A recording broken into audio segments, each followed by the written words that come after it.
Police of Reddit, what is the absolute worst crime scene you've come across? My dad is currently sitting right by me. He has 20 years active patrol duty and then 7 as sheriff. Well, one time we got a call from guy saying his girlfriend broke his D. Obviously, we were skeptical, so we go along with ambulance and fire to their house and walk into his girlfriend sobbing and shaking in the corner.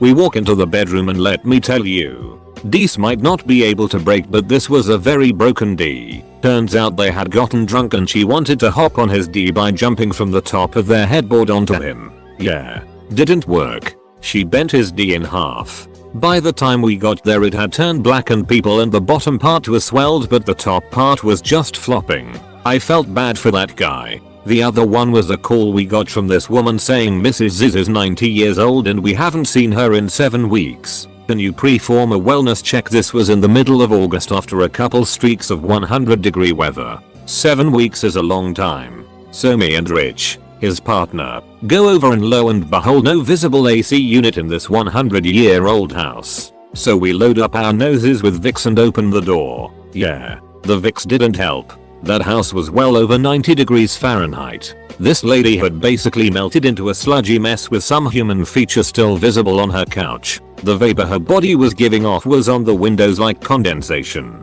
Rich and I both threw up and called the coroner, who basically had to remove this lady with her couch cushions. It was bad.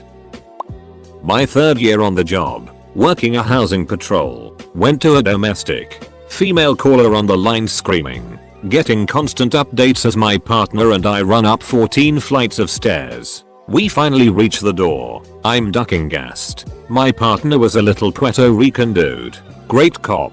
Weighed all of like a $120. He tries to boot the door and bounces off it like Wile E. Coyote. We could hear the screaming all the way down the hall as soon as we made it out of the stairwell. I give the door the boot. It's a steel security door with 3 deadbolts. Inside the apartment, it sounds like theirs is a legit WWE ladder match going on. With this howling, high-pitched keen and low shouting, I kicked the door at least a dozen times. I'm about to puke. My partner is screaming at me, boot the ducking door. Man, we gotta get in there. The shouting goes up in volume and the scream goes to a shriek. Constant and wavering. Then there's no shriek, just the shouting. I finally get the door busted open. There's a woman on the floor in the middle of the entryway. It looks like she fought a bear and lost. It's the first time I've seen that much blood on the ground. The floor is a slip and slide of blood. The woman is alert, mostly, rocking herself back and forth. She reaches up to me as I make entry. My boy, my baby boy. She just repeats it over and over. The male half rounds the corner and comes bullying at me. The fight is on. He has a meat fork in his hand. I don't even have time to draw before we make contact. He's shirtless and covered in sweat. His arms are bloody all the way up to his shoulders. He stinks of booze, not the fresh drunk stink but the acrid, hard stench of a habitual alcoholic. He also smells of old weed and piss. My partner is literally bouncing off the walls behind me, trying to get into the fight. I finally slam the dude on the ground. He's not huge. He's not even big. But he's got murder strength. I'm not a small dude. I can barely hang onto him. Imagine yourself fighting a shaved honey badger covered in blood and piss and sweat, in a 3-foot wide hallway, on a floor covered in 6 lube. My partner finally gets into the fight, gets jabbed several times with the meat fork. My partner's nickname was Dr. Pepper.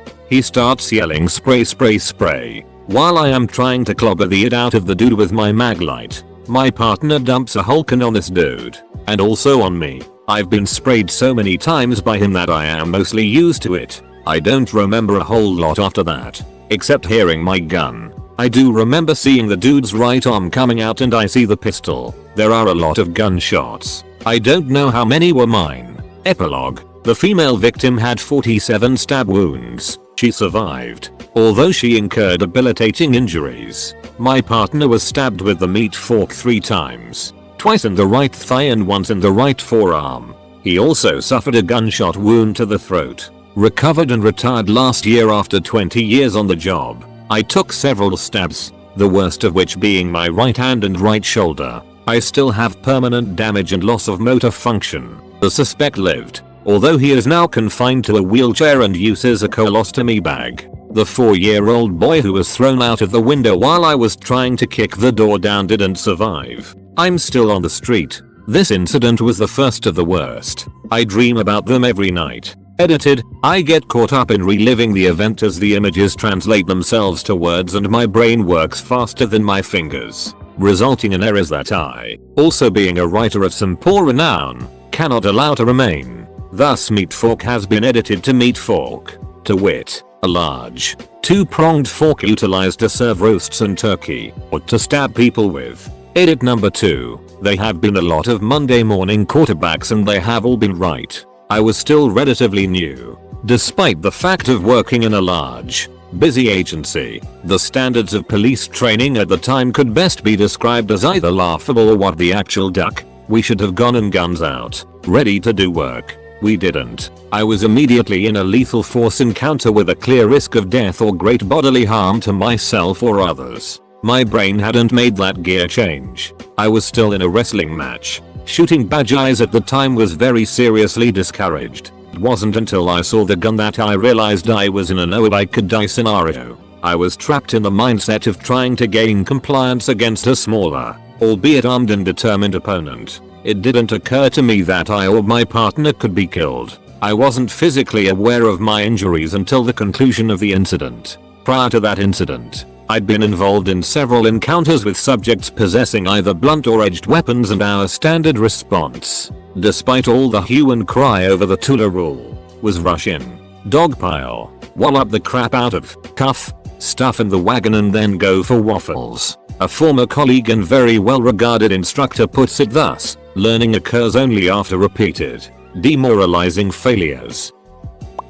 I know a guy who is a jail guard, and he also worked in TBS, Dutch equivalent of jail for people with severe mental health problems. There was this schizophrenic guy who was convinced he was a dog. Now that might just sound sad and pathetic, but the guy actually bit someone in the throat and shredded his jugular. He tried to do it in jail as well, and he now has to wear a muzzle 24/7. Danish cop here. Some years ago a coked up driver hit a woman in central Copenhagen. She was hit with about 120 km/h while crossing the street with her boyfriend in hand. Her body flew about 100 meters down the street. On second thought I have removed parts of the description out of courtesy. When the first patrol car arrived at the place of impact, the boyfriend was sitting beside the body and caressing her head. They had to be 3 officers to pull him away from the woman. The driver was a well-known man that had done something close to this before. 2 underage Danish girls was in the backseat of the car he hit her with. I ended up in a fight with one of them cause she wouldn't stop phoning different people while we still were chasing the driver in the area around the car. Oh, and he could have killed about 10 people. About 20 seconds before he hit her, he drove through a red light at the busiest pedestrian crossing in Denmark. It was about 0100 on a Saturday night and it was the night the Christmas beer was released. He got a sentence of 4 years and 6 months. The longest sentence in Danish history for a hit and run. Prisoners in Denmark only serve 3/4 of the sentence. And at the weekend he got to go home from prison. In the last year of the sentence. It's only a couple of months since the newspapers wrote that he hadn't returned to prison after a weekend at home. That's the lenient Danish prison system for you.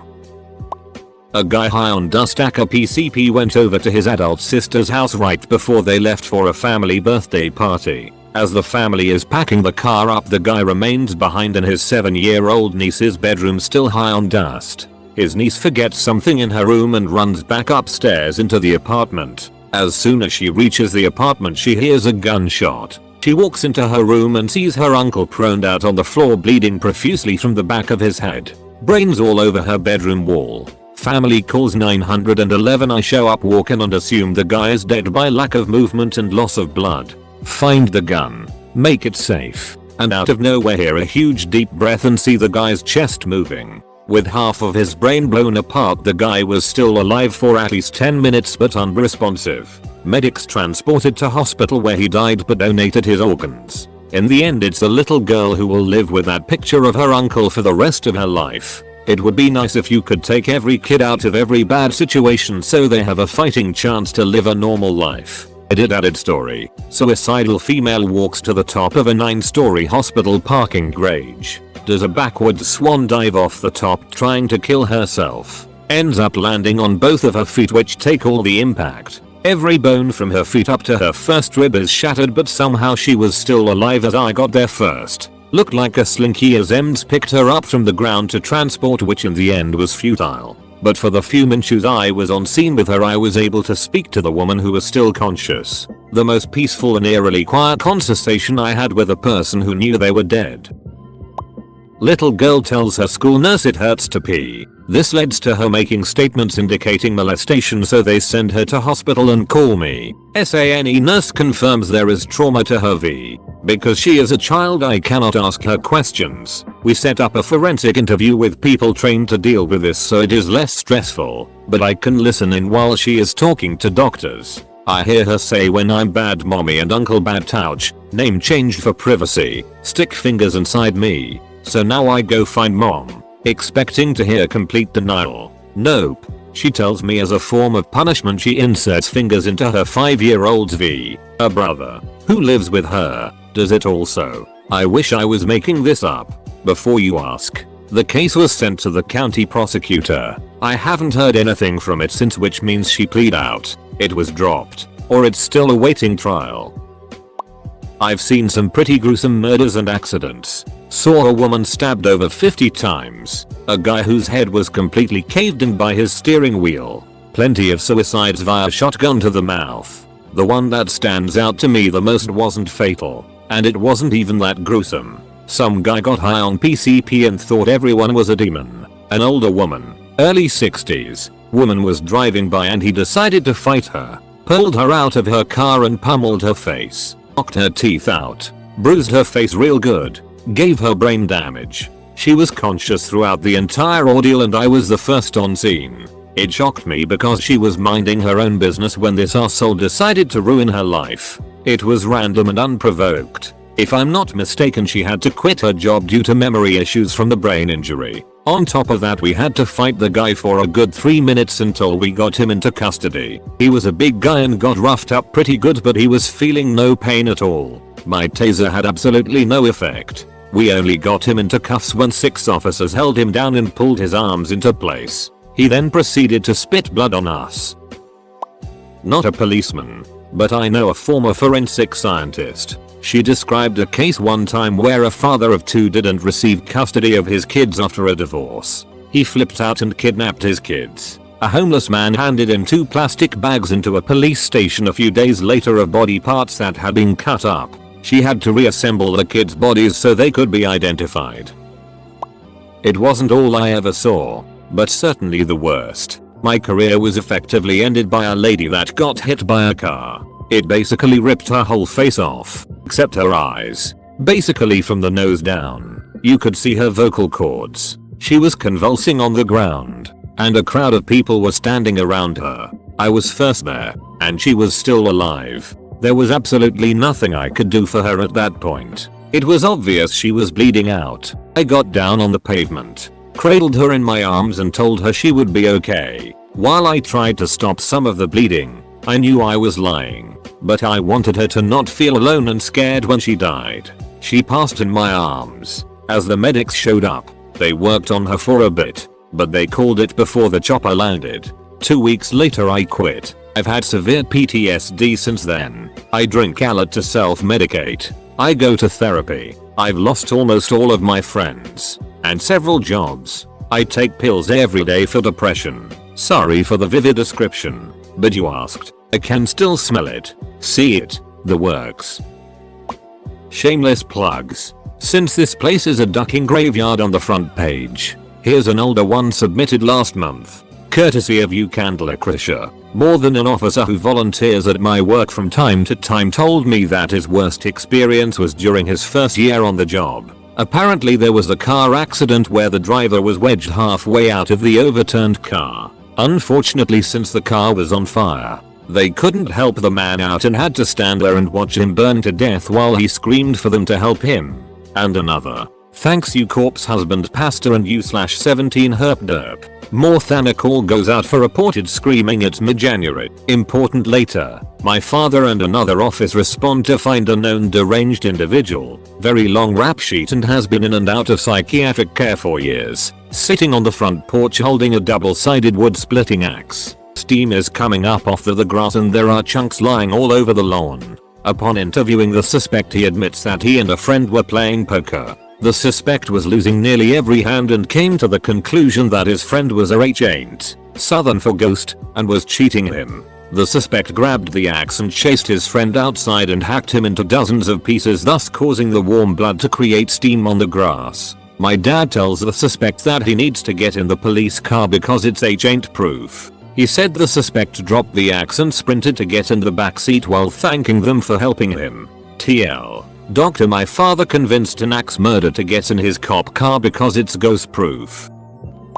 Not a cop, but I did body removals for the private ambulance company I worked at. We got a call at 4 AM and our dispatcher asked us if we had 2 body bags. We did. We got there and the gist of it was that it was a double abuse homicide of 2 elderly women in their 70s. One was found with her pants around her ankles in one room, and the other was found in the bedroom down the hall with her hands pinned above her head underneath the bed frame. I have no idea if they ever caught the guy. I just pick up the bodies and take them to the morgue. Pretty messed up though. An older co-worker told me this one. A man lived in an apartment with his 3 kids and wife. He goes to work and comes home at night. When one of his kids comes up to him and says, "I saw mommy kissing the neighbor's pee-pee," he slit each of his children's throats while they slept and cut his wife's head off, left it on the kitchen table and smoked a cigarette calmly after calling 911 on himself. Said seeing the kids in their beds covered with open throats covered in blood ducked him up for a long time. Not police, but my father was a detective in the middle of his career. He told me of a crime scene where someone had hacked up his wife's head with an axe. When they went in, the family's dog was licking up blood and brain matter. My brother's husband is a cop. He dealt with this crack addict who ended up cutting off his Doge's cock and microwaving it. Apparently it took 3 officers to hold him back from the microwave as he ferociously battled to get at it to munch.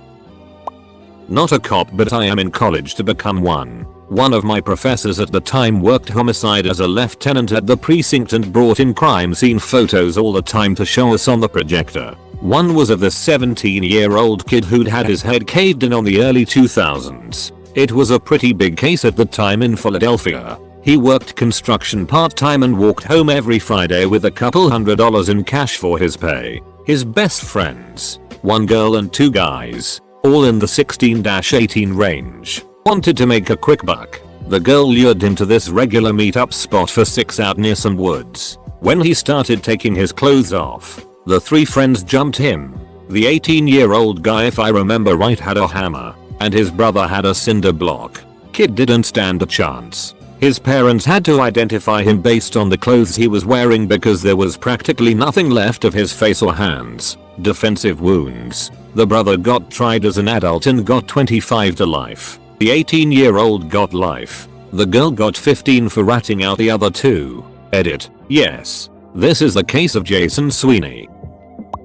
My father was a cop for 25 years. He's seen summits in his time. Here's what he thinks was his worst crime scene. A domestic murder where a husband attacked and killed his wife with hammer blows to the head. She was discovered by her children, ages 4 and 7, who told their neighbors, who called the police. He was found on an industrial estate nearby, in his car, having expired through breathing exhaust fumes. Worst accident scene. A 7.5-ton goods vehicle lost control on a motorway, crossed all 3 lanes, went through the central reservation, hitting several vehicles on the opposite carriageway. One of these vehicles was a Mercedes Sprinter van. The impact flattened the Mercedes from the driver's side across the vehicle's back. The passenger walked away with a minor head injury. The driver's body had been stretched to approximately 9 feet long due to the impact force. The occupants of the 7.5-tonner were both dead. The impact being on front driver's side corner diagonally across the cab.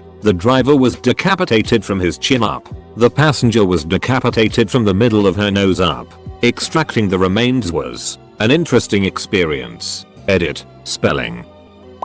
Not Me by my police trade school teacher told me a story of such a ducked up crime scene he was a part of. There was this beautiful woman, could have been a model, and she was naked in the floor of her hotel room, her head not attached to her body and blood everywhere. The entire hotel was a crime scene and my teacher kept seeing cops sneak in to see the hot dead chick, and my teacher, who had command, was furious. Kicked them all out and tried to do his job. Until his higher up, I think a lieutenant, came in by asking around. I heard the hot headless chick was here. Since he was a higher rank, the second he stepped in he took command of the scene, and my teacher never did find out what happened, except some cops care about seeing a hot corpse than doing their job.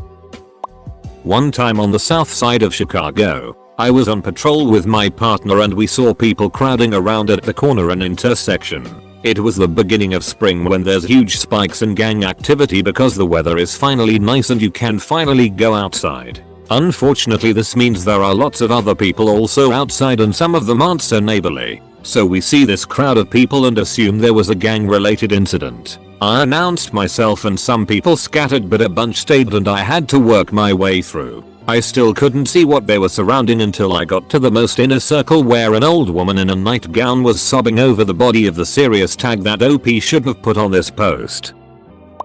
I have two, but both not crime scenes. First, decapitated body in a one vehicle RTC in Concert, Durham, England. Crashed into a stone wall and overturned, somehow decapitating the driver. Second was a sudden death. In a flat, the occupants in the downstairs flat complained of a leaking drain from upstairs. Turned out the person upstairs had died. Rolled out of bed. Was decomposing on the floor. The leak was the various body fluids from the deceased.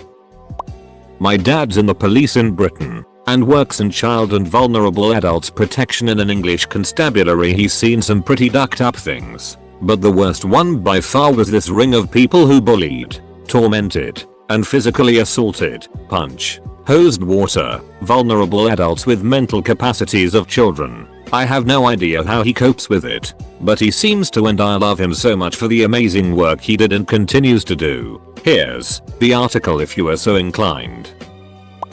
There was a post on here a while ago from a cop where some guy grabbed a baby, put it under his arm and ran at the wall using the baby's head as a battering ram. The baby somehow survived and the guy was arrested.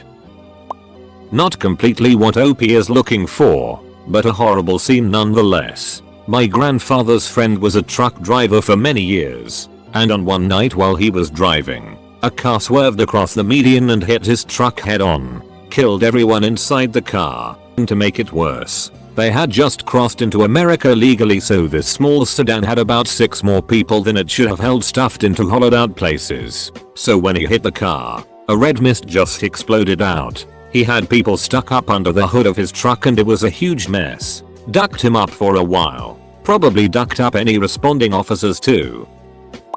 Not a cop, but in my medium-sized town in Eastern Europe, 2 teenagers of 14 and 16 years old raped a homeless woman then beat her. All this happened during midnight near the town center. After they were done with her, she was left to die. Somebody found her body and she was taken to the hospital, but she died because of the wounds. Both teenagers got away with it. The judge didn't sentence them to prison.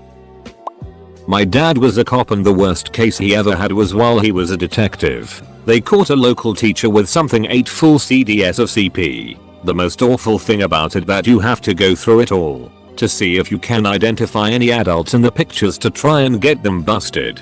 Ducking sick.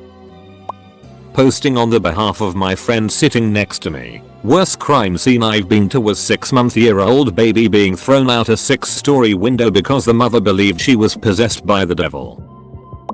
I recently went on a ride along and got to hear a number of stories that happened here in Portland. The absolute worst story was regarding a woman who had died in her home. The police arrived, cleared the home, and found the woman laying in her living room. The neighbors hadn't seen her for a while, so they believed she had been there for a number of days. She also had a dog, and when the dog got hungry, it started to eat her face. Her cheeks were gone, skin around her neck and forehead. They started their regular procedures when Mike, the cop I rode along with, thought he heard something and examined her closer. She was breathing. It was faint, but she was absolutely breathing. A stroke, or some sort of brain aneurysm had paralyzed her and taken her speech. She had to lay there and literally have her face eaten off her by a dog she couldn't feed. She died later in the ICU.